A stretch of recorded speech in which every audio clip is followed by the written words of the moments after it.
Dentro do culto carismático, existe uma linha bem fininha entre uma expressão de fé que é genuína e algo que é só performance. Hoje, a gente vai mergulhar na análise de um sermão que toca exatamente nesse ponto, o perigo de um culto se tornar artificial. A gente vai explorar essa diferença, sabe, entre o que se sente por dentro e o que se mostra por fora. Bom, esse aqui é o nosso caminho. Primeiro, a gente vai entender qual é o risco do culto artificial.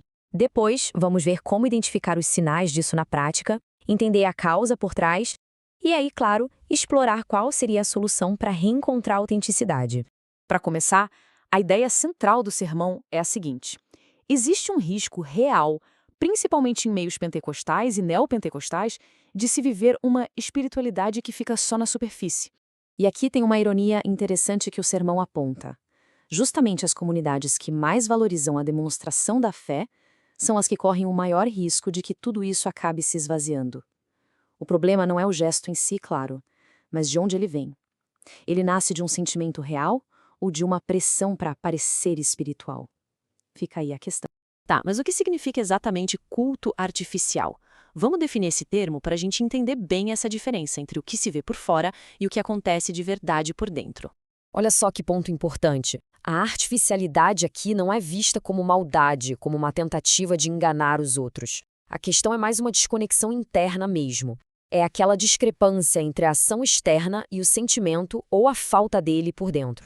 E para dar mais peso a essa ideia, o sermão busca essa citação bíblica clássica. Basicamente, ele enquadra o culto artificial como uma religião de aparências. Isso deixa claro que essa preocupação não é de hoje, né? Só ganhou uma roupagem nova, mais moderna. Certo. E como essa desconexão toda aparece na prática, no dia a dia? Vamos dar uma olhada em alguns exemplos bem concretos que o sermão traz. Aqui o contraste fica muito nítido. De um lado, na expressão genuína, os atos são o resultado de algo que já está dentro. A alegria, o amor, a presença de Deus. Do outro lado, na demonstração artificial, os atos são performances para criar uma impressão. Ou seja, um flui de dentro para fora, o outro é construído de fora para dentro. Agora, o sermão vai mais fundo. Ele sai dos sintomas e vai para a causa raiz, usando uma metáfora bíblica muito poderosa para explicar por que essa artificialidade toda acontece. A grande analogia usada é a história do véu de Moisés. A glória no rosto dele era real, com certeza, mas era passageira. Quando ele percebeu que o brilho estava sumindo, ele passou a usar um véu. Para quê? Para esconder que a glória estava indo embora. O véu, então, vira esse símbolo de algo que esconde uma ausência. E aí que está a grande sacada. O argumento é que os elementos artificiais não são só um algo a mais. Muitas vezes eles funcionam como substitutos. Eles vêm para preencher um vazio que foi percebido, um espaço onde algo mais real, mais substancial deveria estar.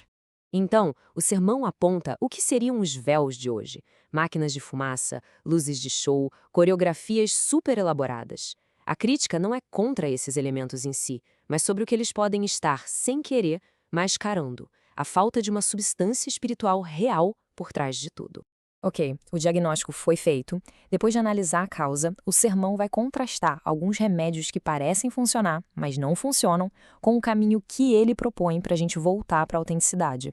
A escolha aqui é apresentada de forma bem direta. Ou se continua inventando mais véus, ou seja, mais programas, mais eventos, mais atividades, ou se retorna para a fonte. A proposta é simples: parar de criar distrações e focar no que é de fato essencial. A lógica aqui é que tentar criar programas para fazer as pessoas agirem é inverter o processo. A pregação da palavra, segundo o sermão, deveria ser o gatilho, o catalisador que gera a ação genuína. A ação, portanto, deveria ser uma consequência e não o objetivo em si. E essa frase aqui resume a ideia toda de forma brilhante. Chega de tanto recheio. Vamos nos alimentar do pão. É um chamado bem claro para voltar à substância em vez do estilo, para a mensagem central em vez dos artifícios. Um chamado para a simplicidade e para a profundidade. E assim, a gente chega à reflexão final, ao ponto principal que fica dessa análise toda. O sermão termina deixando esse pensamento no ar, uma provocação que convida a uma reflexão final sobre o que realmente dura no culto, o que sobra para além da performance que acaba.